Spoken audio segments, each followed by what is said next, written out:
एक बार की बात है कि जर्मनी में अचानक दो राज्यों में दो राजाओं के बीच में युद्ध छिड़ गया। युद्ध बड़ा भयानक होने लगा और काफ़ी क्षति हुई दोनों की तरफ से। कुछ दिन युद्ध शांत रहा। उसके बाद में एक राजा की तरफ से युद्ध का निमंत्रण फिर से आ गया। उस राजा के पास बहुत सारे हाथी घोड़े सैनिक बहुत अधिक मात्रा में थे और जो दूसरा राजा था उसके पास बहुत ही कम मात्रा में रिसोर्सेज बचे थे। उसके पास सैनिक भी बहुत कम थे और लड़ाई करने के लिए हथियार भी बहुत कम थे, हाथी घोड़े भी बहुत कम थे। यूँ मान लो कि जो पहला राजा था उसके पास अगर 10 सैनिक हैं तो 10 सैनिक पे लड़ाने के लिए दूसरे वाले राजा के पास सिर्फ एक सैनिक है। ये बहुत ही भयंकर था और वो बार बार चुनौती दे रहा था कि आप मुझसे आखिरी बार युद्ध करो वरना हम आपके राज्य पे चढ़ाई करके सबको मार डालेंगे और पूरे राज्य को हड़प लेंगे। यह बात राजा को जब पता चली तो राजा बहुत ही निराश हुआ और सेनापति को यह बात बताई गई, वहां तक सूचना पहुंचाई गई। और सेनापति जब यह बात सुना कि उस राजा के पास बहुत सारा घोड़ा है, हाथी है, रिसोर्सेज हैं, सैनिक हैं, यह अचानक घबरा गया और राजा के पास जाकर बोला कि राजा साहब क्या बात कर रहे हैं आप? ये तो आप सीधा सीधा हम सबको मौत के मुंह में झोंक रहे हैं। भला उनके पास इतने सारे सैनिक हैं कि हमारे पास उसके आधे के आधा भी नहीं है। उनके पास 10 सैनिक पे हमारे एक सैनिक पड़ेंगे। भला इसे मौत के मुंह में कौन ढकेलता है? राजा चुप रहा क्योंकि उसे पता तो था बात तो सही है, ऐसे में मरने के लिए कौन जाएगा। तो राजा को एक विचार सूझा कि चलो हम कोई नया सेनापति खोजते हैं, आखिर राज्य को तो बचाना ही था। अगर वो राज्य को ना बचाता तो उसकी प्रजा और वो सब एक साथ मारे जाते और बहुत ही ज़्यादा विध्वंस हो जाता। तो राजा रात में निकल पड़ा और काफ़ी दूर चलने के बाद एक नदी के किनारे, लगभग रात हो रही थी, घनघोर अंधेरा था और एक कुटिया दिखाई दी। राजा बहुत ज़्यादा थका हारा था और वहाँ पे जाके वो उस कुटिया में बैठ गया। और वहाँ कुटिया जो थी एक फ़कीर की थी और उस फ़कीर को जो है राजा ने सारी बात बताई। तो फ़कीर ने कहा कि चलो मैं आपका सेनापति बनता हूँ और कोशिश करते हैं आखिरी बार की, अगर जीत जाएंगे तो युद्ध तो आपका राज्य शायद सुरक्षित रहे, नहीं तो अगर नहीं लड़ेंगे तब भी तो आप हारे ही हो। और मैं इसी राज्य में रहता हूँ तो हमारी जिम्मेदारी बनती है कि मुसीबत के समय में आप हमारे पास आए हैं तो हम आपकी रक्षा करें। ऐसा कहने के बाद वो दोनों घर चले आते हैं। सुबह होती है और जो बचे कुछ सैनिक थे, हाथी घोड़े थे, उसको लेकर वो सेनापति चल पड़ा। रास्ते में सैनिक बात कर रहे थे कि ये तो सीधा सीधा हमें मौत के मुंह में ले चल रहा है। इसको ना तो कभी युद्ध के बारे में पता है, ना इसने कभी सुना है, ना कभी निर्णय लिया है, ना कभी इसने युद्ध किया है। हम सबको लगातार ये मारने के मूड में है। आज हम सबका काम तमाम कर देगा। ऐसे सैनिक आपस में बात कर रहे थे और बड़े ही उदास, बड़े ही निराश होकर सैनिक आगे बढ़ रहे थे क्योंकि सभी को ये पता था कि आज का दिन उनकी ज़िंदगी का आखिरी दिन है।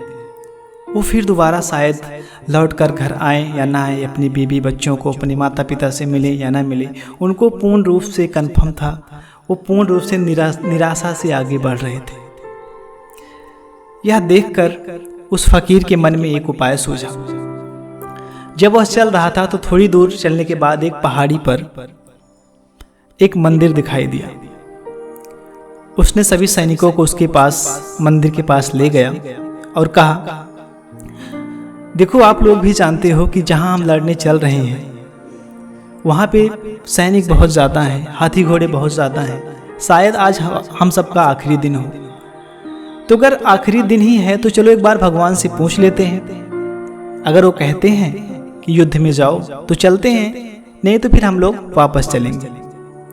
वो फकीर कुछ देर अपने मन में आंखें बंद किया और सोचने लगा और कुछ बड़बड़ाने लगा।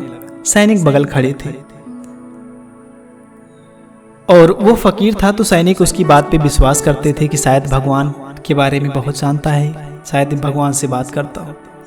कुछ देर बाद उस फकीर ने आंखें खोली और कहा, एक सिक्का जेब से निकाला और कहा कि मेरे हाथ में जो सिक्का है मैं इसे ऊपर की तरफ उछाल रहा हूं, और अगर ये नीचे सीधा गिरता है तो मैं समझूंगा कि भगवान ने हाँ कह दिया कि आप लोग जाओ, आप लोगों को युद्ध में कोई हरा नहीं सकता। और अगर ये उल्टा गिरा तो मैं समझ जाऊंगा कि भगवान की नामर्जी है, हम लोग वापस भाग चलें, घर भाग चलें, क्यों व्यर्थ में जा रहे हैं अपनी जान गंवाने। सभी के सामने उस फकीर ने सिक्के को उछाला और सिक्का सर के भर सीधा गिरा। यह देखकर सभी लोग एक आशा से भर गए और बोले, ये तो भगवान की मर्जी है, हम लोगों की जीत पक्की है। उस फकीर ने कहा कि जब भगवान की मर्जी है, अब हम लोगों की जीत पक्की है, तो डरना क्यों। अब वहां पे एक के साथ चाहे 10 लड़े या 20 लड़े, हमारे साथ भगवान है, हमारे पास अथाह शक्तियां हैं, भगवान हमारे शरीर में है, चलो चलते हैं। महाभयानक युद्ध हुआ, लगभग लाखों लोग मरे। कुछ ही हजार की फौज जो इधर से गई थी वो 7 दिन बाद जीत कर वापस आने लगी। जब ये फौज जीत कर वापस आने लगी तो फिर उसी रास्ते से आने लगी। तब फकीर आगे आगे चला आ रहा था, पीछे पीछे सैनिक थे, और मंदिर को जैसे ही फकीर ने पार किया तो सैनिकों ने बोला कि महाराज, आप जाते समय भगवान का आशीर्वाद लिए थे, अब चलो उनको धन्यवाद तो दे दें। यह कहकर फकीर मुड़ पड़ा और अपने सैनिकों को लेकर, और जैसे ही सैनिकों ने कहा कि भगवान तेरा बहुत बहुत धन्यवाद, तूने मेरा साथ दिया और हमारे राज्य की रक्षा की और बचा लिया, तो फकीर हंसा और बोल पड़ा, भगवान को धन्यवाद देने से पहले जरा यह सोचो कि जो हमने सिक्का उछाला था उसमें क्या था। तो वो जेब से सिक्के निकाला और सबको दिखाने लगा कि देखो यह सिक्का उल्टा है ही नहीं, ये सिर्फ दोनों तरफ सीधा है, इसमें सामने की तरफ भी हेड है और बैक की तरफ भी हेड है। यह देखकर सभी चौंक में रह गए कि यह कैसे हो सकता है। उसने बताया, यह सिक्का मैंने खुद बनवाया है, इस सिक्के में टेल है ही नहीं, उल्टा है ही नहीं, तो हारोगे कैसे। तो इस सिपाही ने पूछा कि प्रभु आपने ऐसा क्यों किया, क्या ये भगवान की मर्जी नहीं थी।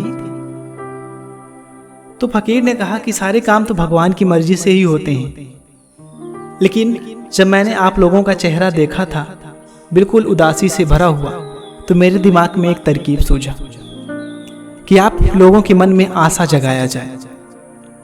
और जैसे ही आप लोगों के मन में मैंने आशा जगाई, तैसे आप लोग एनर्जी से भर गए, और जिस गोल को आप लोग पाने में बहुत ही टूट चुके थे, अंदर से कोई उम्मीद नहीं थी, कोई सामर्थ्य नहीं था, उसको आप लोगों ने बड़ी आसानी से पा लिया। सभी ने फकीर का धन्यवाद किया और राजा के दरबार में आकर उस फकीर का बहुत सम्मान हुआ और सारी घटना एक एक करके बताई। राजा को समझ में आ गया कि फकीर में कुछ तो है जो हमारी जिंदगी को, हमारे राज्य को परिवर्तित कर सकता है। दोस्तों, यह कहानी हमारे जीवन पर भी लागू होती है। इस कहानी का मतलब यह था कि जो भी काम हम अपने ज़िंदगी में करते हैं, जो भी बिजनेस करते हैं, जो भी फैसले लेते हैं, काम कितना भी बड़ा हो उससे फ़र्क नहीं पड़ता। हमारे पास कितना सामर्थ्य है उस काम को करने का, इससे फ़र्क नहीं पड़ता। हमारे पास उस काम को पूरा करने के लिए हमारे मन में उम्मीद, जो आशा है, वो कितनी है। मैंने आज तक अपनी ज़िंदगी में लगभग सैकड़ों लोगों का इंटरव्यू सुना है जो अपनी ज़िंदगी में बहुत ज़्यादा सक्सेसफुल है, और मैंने यह पाया कि अक्सर लोगों ने यह कहा कि जब वो एकदम टूट गए थे अपनी ज़िंदगी में, जब उनके पास कुछ भी नहीं था, सिर्फ उम्मीद बची थी, तब जाके उन्हें उस मोड़ पे सफलता मिली। और ऐसे बहुत लोगों को मैंने सुना कि लोगों ने बहुत पैसे लगाकर कोई बिजनेस बनाया और वो निराशा से बिजनेस को चलाते रहे और वो टूट गया। और ऐसे बहुत सारे लोग जो हैं अपनी ज़िंदगी में, जो बहुत ज़्यादा जिनके पास सामर्थ्य नहीं है, फिर भी उनके मन में किसी काम को करने के लिए बहुत ही ज़्यादा ऊर्जा है, बहुत ही आशावादी है, और वो उस काम को बहुत ही आसानी से कर पाते हैं। तो हमारी ज़िंदगी में जो हमारी असली संपत्ति है, असली धन है, वो हमारा आशा है, हमारी उम्मीद है। हम किसी काम को बड़े ही आशा और उम्मीद से करते हैं तो उस पर भगवान की असीम कृपा होती है, क्योंकि आशा में ही भगवान वास करते हैं। तो जब भी हम कोई काम नया शुरू करें तो उम्मीद मत खोएं, करते जाएं, करते जाएं, करते जाएं। कोई भी बड़ा काम समय लेता है, और जैसे ही आपका दिन आएगा आपको सफलता मिल जाएगी। इस कहानी में यही बताया गया है कि आप कभी भी निराश ना हो। जैसे उसके पास बहुत ही कम रिसोर्सेस थे, उसके बावजूद भी फकीर ने आशा जगा दी और वो जीत गए। वैसे ही आपको गुरु की ज़रूरत है। जैसे ही आप गुरु ढूंढोगे काम को और आगे बढ़ोगे, वैसे ही आप जीत जाओगे। मेरे दोस्तों, यह कहानी आपको बहुत कुछ सिखाई होगी। मैं फिर मिलता हूँ आपको नई कहानी के साथ, नए सीख के साथ। तब तक के लिए अलविदा, धन्यवाद।